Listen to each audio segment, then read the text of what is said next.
Welcome to The Sweet Spot, the podcast for C-suite IT executives and leaders from C-suite leaders. And now, for today's podcast, Howard Holton and Paul Lewis.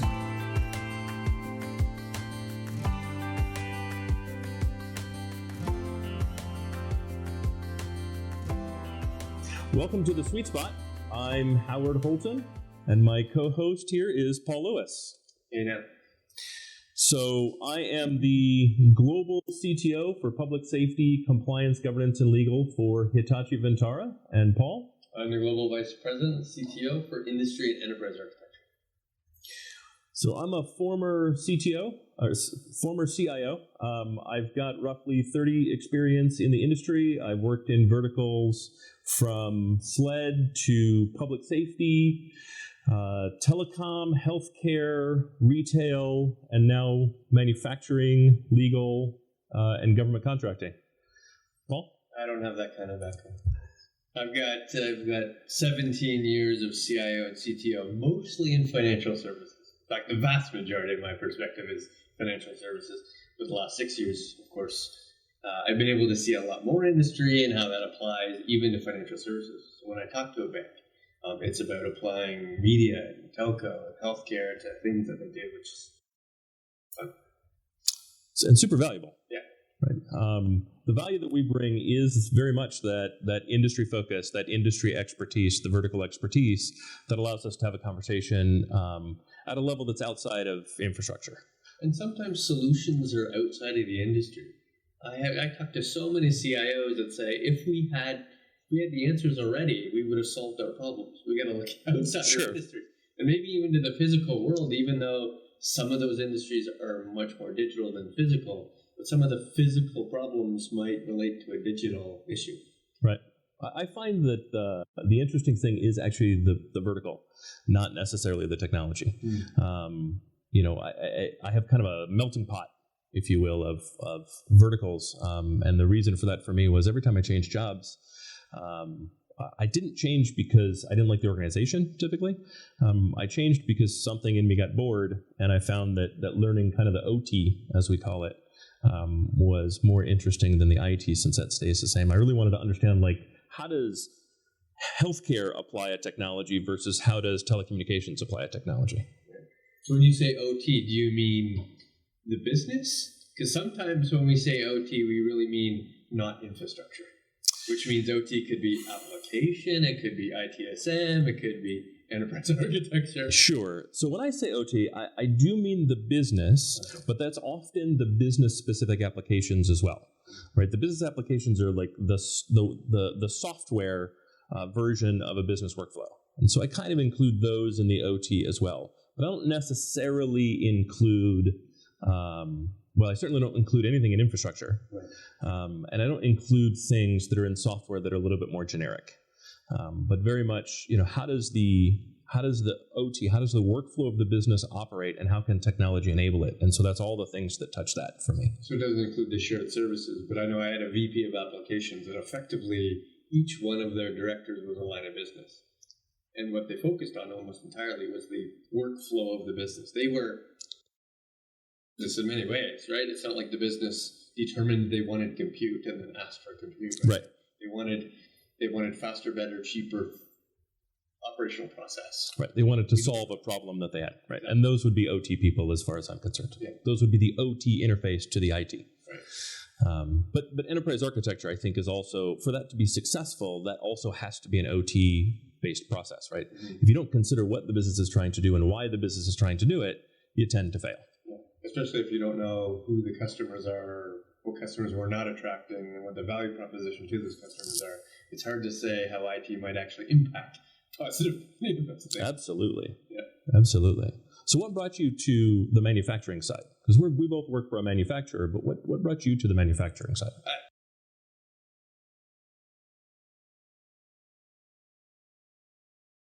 I like to use the word sort of provider versus manufacturer, just because when you use manufacturer, you kind of think plant. And, ironically, we have hundreds of plants too, but that's it's coincidental. On the provider side versus the consumer side, right? So the provider side was interesting in that I never knew how things worked when I asked for a statement of work. Right? Give me a statement of work, solve my problem, let me consume some product from you. Why does it take 2 weeks to make that happen? Right? Why is that not an overnight shift? And I really wanted to see what it meant to make the sausage. Right? I really wanted to see what the effort to create large, complex industrial hardware and software to support that. The reality is, as a client, we built what we thought was necessary for the project money to which we had. We didn't have R&D budget to support. Yeah, it's somewhat similar for me, right? I want to get closer to where the sausage is made, but really I want to be able to work with a lot more customers in a lot more verticals and kind of see how much of that is shared, how much of that is specific, how much of that can I affect, and kind of what insights can I gain and how can I grow. For me, being at the provider side, which I like that term much better than manufacturer, really is about deepening that understanding for me, right? Mm-hmm. Rather than looking at how one telecom does it, I want to look at how 10 telecoms do it. One healthcare provider versus 10 or 100 healthcare providers. Right.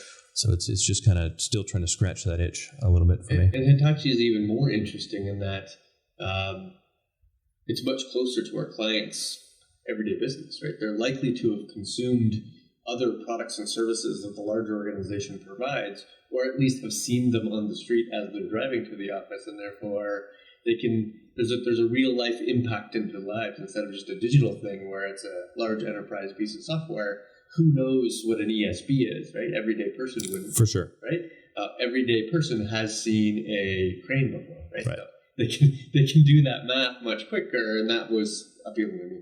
So I agree. I didn't really understand how many companies Hitachi has. We have 964 currently, of which I think 960 would squarely fall into that OT bucket, where only 4 of them are technology companies. So it does give us a wide breadth of other verticals to look at, other industries to look at, that are all within the same one Hitachi. And I do find that appealing. I find it appealing that a lot of the solutions we come up with, a lot of the things that we create, they're not a marketing exercise. We're not looking at competitors going, we have to race out and do the same thing, but rather someone in those 960 sister companies is experiencing a problem that needs to actually be solved. Mm-hmm. And that was really appealing for me from an employment perspective. And it aligns really well with the sort of verticalization of the world in general. The reality is, cloud is verticalized, IoT is verticalized, software OT value is verticalized, and we've got to play in that OT functional world, not just the OT operational world. For sure. I'd love to hear your perspective. I talk to a lot of CIOs across a variety of industries. Would you say there's more similarity in those CIOs, or you see more differentiation based on those? So I think it's 70, 20, 10. Okay. I think there's 70% is gross commonality amongst all verticals regardless. Then I think there's 20% that is vertical specific. And then I think there's 10% that is company specific, right? And that's going to flex. But there's a great difference between how a bank like Wells Fargo would do something and how a bank like Union Bank of California would do something, and then how a bank like a small local bank that has 3 branches in small cities in Oklahoma would do things. Right. And so I think that's kind of the other 10%. And then, that also, there's a great difference between how Wells Fargo will do something versus how Bank of America will do something. Mm-hmm. And so I think it's probably something like a 70, 20, 10 when it really comes down to it. And, we could always discuss what those variances are, but I think those are kind of the 3 buckets. I would agree at the same scale. I think I see the biggest difference between scale of company. So as you described, startups, 30 people in IT, operate very differently as a CIO than $7 billion IT budget. Absolutely. Right? When there's a EVP or SVP of storage, right, versus the CIO, absolutely, who has to do everything, well, that they have a very different way of sort of doing business, even across verticals. If I look at 15 different startup CIOs, they're all relatively close because they all kind of do everything, right? Versus in a very large organization, if I look at 7 very large organizations, they probably do something different because the focus is either on growth in their IT or growth in the business. Sure. No, I agree completely. I like to use a military analogy. I don't know why my head naturally goes there. Like, I didn't come from a big military family, but it's very, very similar to when you're in startup mode, you're a revolutionary war leader. You have a very small military. You don't have clearly defined jobs. Like, everybody may have a primary job, but they also have a secondary, a tertiary job that they also do. And then there's the everything else that someone must pick up, which is a lot more common in smaller organizations. And you start to find a lot more specialization and lack of penetration. In a small organization, as CIO, you'll see completely top to bottom, right? But you don't have the ability to do that in a massive organization with a $7 billion budget, right? You can only see the fog of war starts to kick in, right? And you can only see 2 or 3 levels.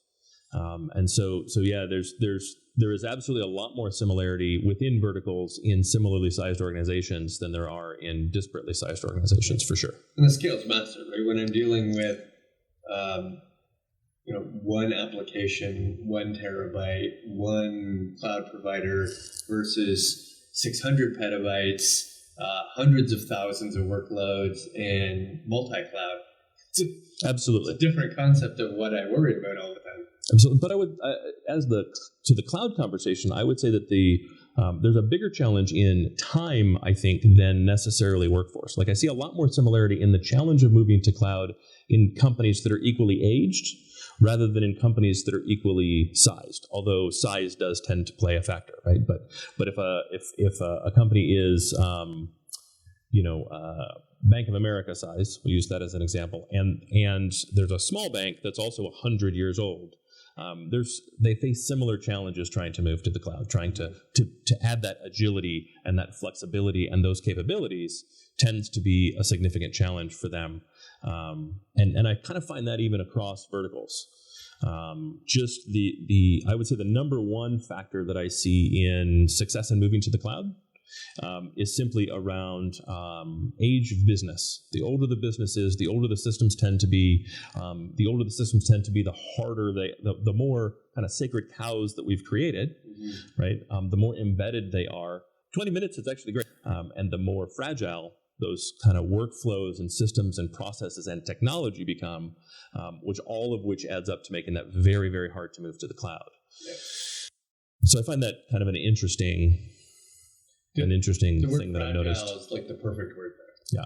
there. When you have 10,000 workloads, an application fragility essentially means, I may not have the source code, or I only have 1 or 2 people who actually know what this application does, or it's actually 23 applications all integrated together in a web to which one can't unwind. Right. And if I really wanted to, it's almost impossible to recreate the thing I just created over the last 20 years. And therefore, there's no lift and shift capability, right? And in fact, unless I'm rewriting it or buying another application that's doing the like thing, it's going to remain the same. Right. It's very much like, for some reason, you're going through that, and the image of the hurricane that hit Haiti crops up. And Haiti and the Dominican share an island. The Dominican was damaged, but damaged in much the way that Florida is damaged during a hurricane, whereas Haiti was effectively wiped out. Right? Unfortunately, too often those legacy critical applications, when we talk about that fragility, they're fragile like the buildings in Haiti were. Right? They're entirely too glued together. No one really knows how it got this way. In many cases, the application code is no longer supported. Like, we weren't able to upgrade. Now we can't upgrade because the gap is too big, right? There's no clear upgrade path. And in some cases, like or I've seen it in customers, there are half a dozen people in the world that understand that version of that application that are still in, and that becomes very, very expensive. And unfortunately, we often get into a situation where it's kind of a catch-22, right? We don't know It's not even analysis paralysis. It's the cost of change is so monumentally high regardless of what decision we make. And yet we see this kind of ticking clock ahead of us. That's why I kind of roll my eyes when I hear providers use the term move to cloud. It's no move to cloud. Thousands of applications. Some things I might re-architect or rebuild or remodernize or simplify to the cloud. That makes sense for me financially or architecturally. Or any new applications I build, 100%. That makes sense. Absolutely. Maybe a cloud-first deployment. But move to cloud and 10,000 applications that have existed for decades, it's just highly unlikely. And the biggest unlikely part is, let's say it costs you $1 billion to make that happen.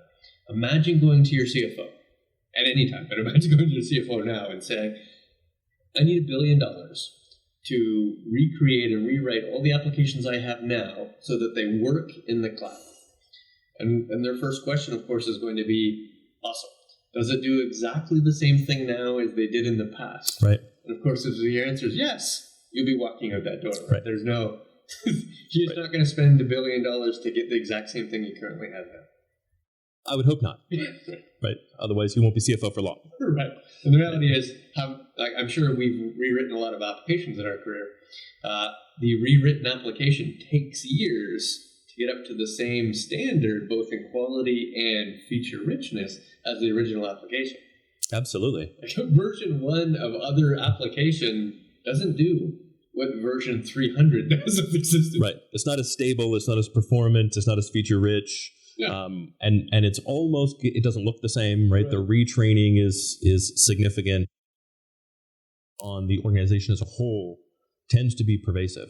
I'm not a fan of lift and shift from a logic standpoint either. When I look at cloud, and I think this is a good topic for our first conversation.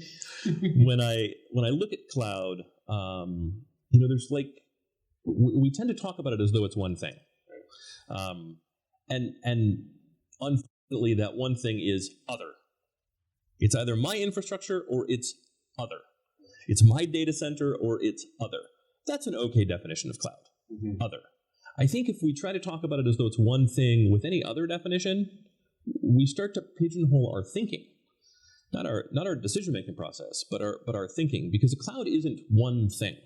If I'm a Microsoft shop, as an example, and I have a Microsoft ELA, Microsoft is extremely motivated to move me into Azure. Mm. If I have legacy Windows applications, that may be a very good decision for me to make. But it's not going to be cheap. It's not going to be easy, and it's not going to be painless. And then if my thinking is around that cloud, Azure, then I have all the services and capabilities that Azure brings, as well as their pricing model. Mm-hmm. I can't think of an organization where that is necessarily the right move if the organization's been around for more than 10 years. If we're small and we're super agile and I've got a really smart IT staff and a really smart development staff, and we're already looking at infrastructure as code and our DevOps is fairly well evolved, then that could be fine. And we're strictly a Microsoft shop. That could be fine. But when I compare Azure to AWS, right, I get the feeling that I'm going to see a capability first on AWS. Yeah. I'm going to be able to reach out to the market and hire people that have AWS experience at a 5 or 10 to 1 ratio. Mm-hmm. But am I as motivated to move my legacy there? Do they run core? Could I replicate my data center as it sits in AWS? And is that the right way to spend my money? Right. And then I would posit probably not. Like that's a really good place to be agile. That's a really good place to be container or serverless focused, right? Yeah. But they also don't have the same benefits that Microsoft does. For instance, if I'm in an ELA with Microsoft, did you know Microsoft gives you a 49% overutilization with no additional fees? Nice. So Microsoft licensing was a specialty of mine. It has to do with that kind of legal focused background. I went to a lovely class. It was 8 days with the Microsoft program managers. The last program manager to come in was the licensing program manager. You could hear groans through the audience, right? And there were a couple of guys who were like, "Oh, thank God I was up drinking late last night. I can take a nap now." I leaned forward in my chair and got excited and got my pencil out because this was the guy that was going to tell me how to save money at my company. Right. Everybody else would tell me how to add capabilities. Everybody else would tell me how to get more performance. And while that's neat, that's only half of the challenge, if not less. Right? We have to do more with less. This is contract negotiation. This is how am I going to save big dollars, right? How is this stuff actually written? Not what's the blurb on the website. And so I've spent a fair time consulting there. And one of the things that's important about Azure is I make a commit annually. I don't get a monthly bill for my Azure Enterprise Agreement. So I've committed to $100,000 of expense. That gets broken down into a monthly utilization. I can exceed that by 49%. My contract remains the same. There's an annual review process. Sure. If I exceed that, I hit 50%, there's a review process and my bill will go up for next year. But that gives me extreme flexibility because that means my cost can actually be up to 40% less than Amazon because I get that 49% overutilization and they're roughly parity. For infrastructure, that's a huge benefit. That's a huge bonus. And Microsoft is extremely motivated and they're paying their people specifically to add Azure. So it's kind of something to keep in mind, but I don't feel like I have the same agility as I do with AWS. Mm-hmm. So for me, it truly is a multi-cloud world. And I don't mean that we tend to use that to mean I have one primary cloud provider and then I have 60 software as a service providers. I don't mean it that way. I truly mean it's a multi-cloud world. For me, I want to use Microsoft and I want to use Amazon. It's fair to say that's a pretty big change, though, right? Like IT, especially CIOs and CTOs, have been on this 20-year standardization kick, right? Where they want single vendor to make single technology calls. One back to pat or one throat to choke, right? I'm going to buy into IBM. I'm going to buy into Microsoft. I'm going to buy into Oracle. I'm going to buy into those things and choose all of my hardware and software to support that. Microsoft is an easier example in that the compute could be relatively ubiquitous. It doesn't really matter the compute is as long as the software is relatively the same in the Microsoft stack. And if you had 100% of the same infrastructure and 100% of your software Microsoft, you could do anything you want. Absolutely. You have a sole provider of everything you do. And I've seen some enterprises do that, but very few have done that effectively.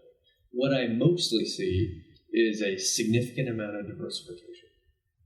What I've seen a shift, though, in the last 5 years, absolutely, is a mentality of standardization first to diversification is okay, right? I'm okay ensuring that I have multiple vendors in my flow. I'm okay knowing that I have legacy on legacy, new on new, cloud on cloud, and that I need them all to interact. And it may not be the most effective, but at least it makes sense for that workload. Sure. And that diversification is that new word to say, I'm less worried about cost savings on a single vendor. I'm more worried about value provided in an individual line of business. And if they want to make a Microsoft decision, make a Microsoft decision. If they want to make an Amazon decision, make an Amazon decision. The one thing I do see CIOs really contemplate, though, is the architectural fallacy of moving between clouds. Right? Even in the multi-cloud world, one doesn't design a piece of application architected for the purpose of Amazon and presume at some point it'll be taken away from that, put into Azure, taken away from that, put into GCP, taken away from that, brought it back. Once it's in a destination, you architect for a destination. Once it's in the destination, you start using those services, you start becoming the ecosystem of that service, and it kind of stays there. The cost to remove it is way too dramatic, just like the cost to take it from your data center into the cloud. Right. It's the same money. How many times do you want to do that? Hopefully very few. Sure. I would argue that there are ways to mitigate that somewhat. Right. Like the first time I move into Amazon, I'm going to architect that application that is more cloud friendly. Yes. It's still going to be painful to move from Amazon to anywhere else, regardless of what that destination is, but it won't necessarily be equally painful. Right. Like it will be less painful, but still significant. Depending on how embedded you use it. Absolutely. If you fully embrace that cloud provider's environment, it's your security and your policy and your governance and how you're distributing your storage and your data and your compute, it gets a lot more complex. Absolutely. I mean, But what's the real reason you wouldn't do it? Like, what's the real reason from a CIO's perspective you'd consider moving your workload from Amazon to Azure? I don't know. I haven't come up with it. It would have to be something critical, like frequent outages by the cloud provider. Right. I don't think I've seen anything so far that would have me go, this is It would have to be a massive this is a move. decision. Yeah. Yeah. For some reason, this cloud provider is now competing with you in some grandiose sense. And it would have to be Right. competing with me relatively specifically, Right. not just entered the same market, Right. but directly competing and stealing customers on a constant basis. Right. Like there'd have to be such a significant driver that my board and my CEO are pushing for us to move. Right. I could see Walmart deciding to move away from Amazon. Correct. That makes sense to me. Correct. Right. Good. So yeah, I find that interesting.